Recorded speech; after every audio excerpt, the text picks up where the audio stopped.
Hello and welcome back to the Discover Inclusion YouTube channel. In this video, we're going to be exploring something a little bit different. We're going to look into what it takes to make one of the resources and how we go about it. What's really important when we're working with children and young people and we're bringing in something new is that the resource that we're creating is evidence-based. Now, this has multiple facets to it. The first thing is that the resource you're creating is based off of a need, and there is research out there that shows that what you're doing is a positive, is going to have a positive effect on the problem that you've discovered. So, for example, research showing that showing a child visuals is more beneficial than just talking to them. And for this child or a child with this disability, that showing them a visual is going to be an effective method of communication. Otherwise, I'm just creating something that may or may not work or may have worked in some situations, but doesn't have any larger scale studies behind it. The second thing we can do to make sure something is classed as evidence-based is to conduct research studies on the resource that we have created. As some of you may know, I'm currently completing a master's degree at the University of Birmingham in inclusion with a focus on special educational needs. As part of the degree, we focus on different areas of interest.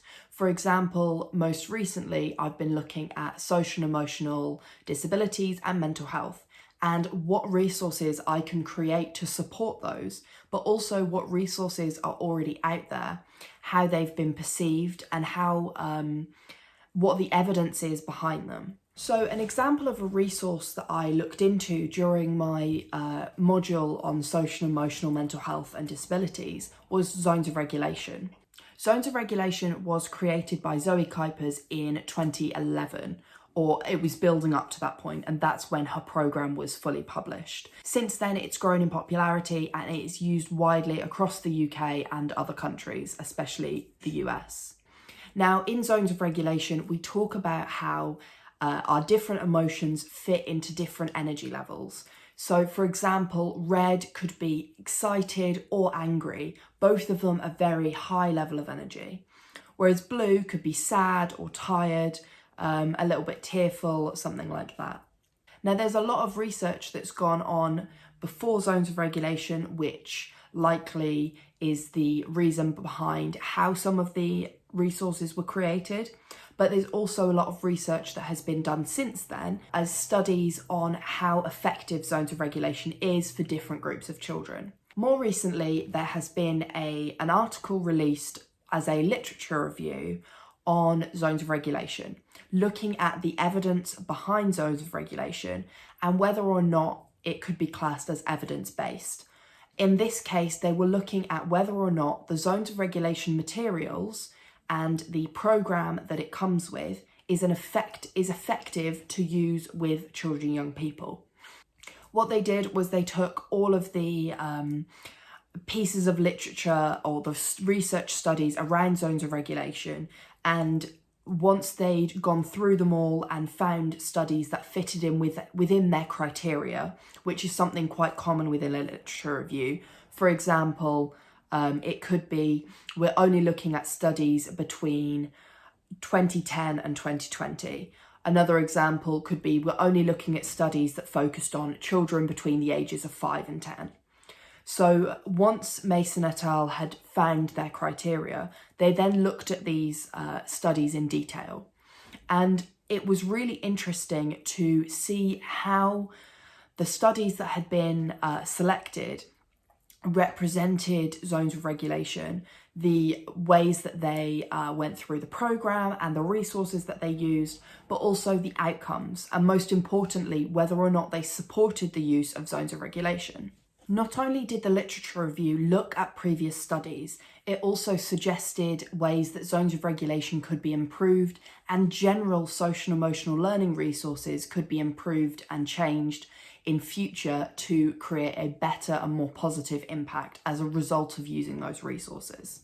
One of the points that I found particularly prevalent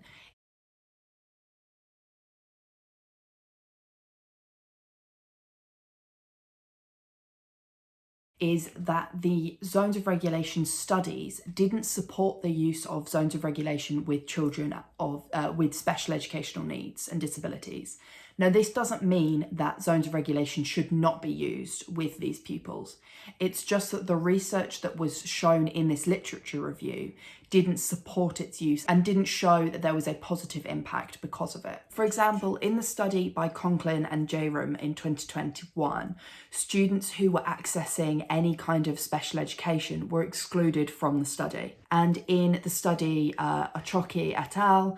And in 2020 and Dunn 2019, the demographic of students wasn't identified, so we don't know whether or not children and young people with special educational needs and disabilities were included. It's also noticeable that across varying studies around zones of regulation, there is a massive difference in the amount of the programme that's used. It's also interesting to look at how the programme is implemented across schools in the studies and how this is likely a reflection of the rest of the schools using the programme. For example, in the programme, there is a set 18 lessons.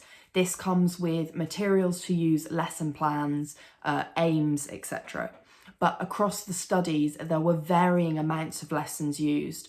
In Conklin et al., it was 24 lessons. athYps et al., it was 12 lessons, and Hoffman included 9 lessons. Now, this isn't to say that every study was using the wrong amount of lessons.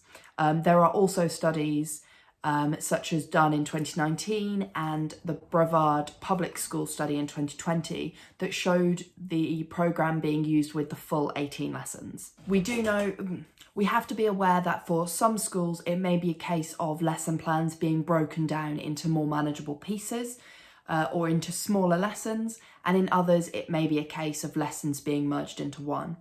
But because this isn't how the programme is structured and it isn't designed like this, we don't know what impact that might have on the outcome of the students it's being used with. Something that I moved on to exploring as part of my module and then in my final assignments was looking at how the emotional intelligence of the adults surrounding a child or young person was particularly important in ensuring the growth and emotional intelligence of that child or young person. In the zones of regulation, Zoe Kuipers talks about how it specifically teaches emotional intelligence and self-reporting of emotions. In the research into self-reported emotional intelligence and its impact on mental health, we can see that the emotional intelligence and mental health of the people close to that child or young person improves the outcomes for that individual's mental health, as seen in the Sanchez-Nunez et al. Study in 2020. Something else I found interesting was looking at something called Bronfenbrenner's ecological systems theory. Bronfenbrenner created a visual and a theory around how a child or young person is impacted by those around them and by the environment around them. I'll put an image up on the screen now, and this is a version of the model that I've adapted. The idea of the theory is that Bronfenbrenner acknowledges that development doesn't happen within a vacuum. There are lots of external impacts on a child or young person, and this is what Bronfenbrenner's theory covers. This could be considered in opposition to a social emotional learning resource like zones of regulation, because zones of regulation focuses on the child's ability to exhibit control over themselves and understand others. This reflection led me to create this version of Bronfenbrenner's ecological systems theory with a self-expression slice. The idea that a child can also impact those around them and the systems around them. For example, a child's physical expression, their appearance and their sexual expression will impact how those around them treat them. I then looked further into Bronfenbrenner's model and how we can apply it to other areas of a social emotional learning resource. For example, the fidelity between the amount of lessons being taught could be because of the time that's allowed by a school to present those lessons. For example, subjects like maths and English have statutory requirements within public schools in the UK.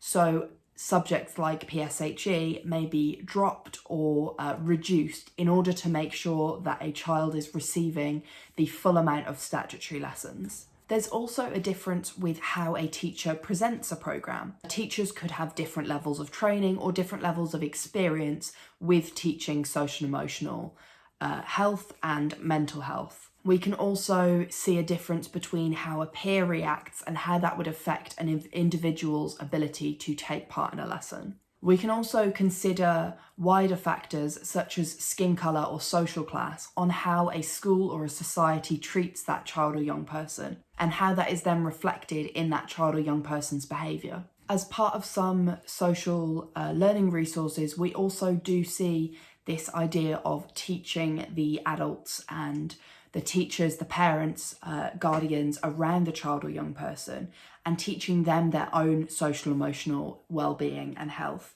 We can see how this improves their ability to support the children and young people through the CASEL resources, which include how to implement social emotional well-being school-wide, not just student body-wide, but including teachers and support staff. It's also important to think about how our social and emotional skills and our mental health change over time. For example, teaching a child or young person who is in their early stages of starting school, ages 5 or 6, zones of regulation or any other social and emotional learning resource is going to be very different to talking to someone who's starting secondary school, age 11 or 12. These older students are going to need a very different approach to take it seriously. Through actioning a theory like Bronfenbrenner's ecological systems theory, I could create a social emotional learning resource that has a more rounded approach to supporting not only the child and young person, but also the adults around them. It's also important to think about how the programme might be adapted for different age groups, especially for teenagers going through puberty and having a very different hormonal balance to a 5-year-old. I think the focus on teaching a child or young person to communicate and understand their own emotions, but also be able to read those in other people is really important, especially when you're becoming a part of society, you're building friends, you're creating relationships. Another part of this that I think is important, as a neurodivergent person myself, I find it very difficult to read other person's emotions and work out what my action should be based off of that. And if I'm creating a social emotional learning resource specifically for children and young people with special needs and disabilities, then I need to focus on how their perspective may be different from their neurotypical peers or their able-bodied peers, but also what support we can give to the neurotypical and able-bodied peers that means that they are also understanding of the neurodivergent perspective. This is something that is becoming much more prevalent in social media and in research studies much more recently. We're starting to look into how, for example, there is a culture around being autistic, and there is a way that autistic people will do things because that is what is comfortable to them. For example, something like eye contact is brought up regularly. Neurotypical people often expect those who are neurodivergent to display the same levels of social skills as they would expect. Whereas in an autistic community, a social skill such as eye contact may not be classed as so important or as necessary as we may class it within a neurotypical community. This links to the double empathy theory of Damian Milton. For an example of this is autistic people are often told they're doing something wrong for not being able to understand other people's actions.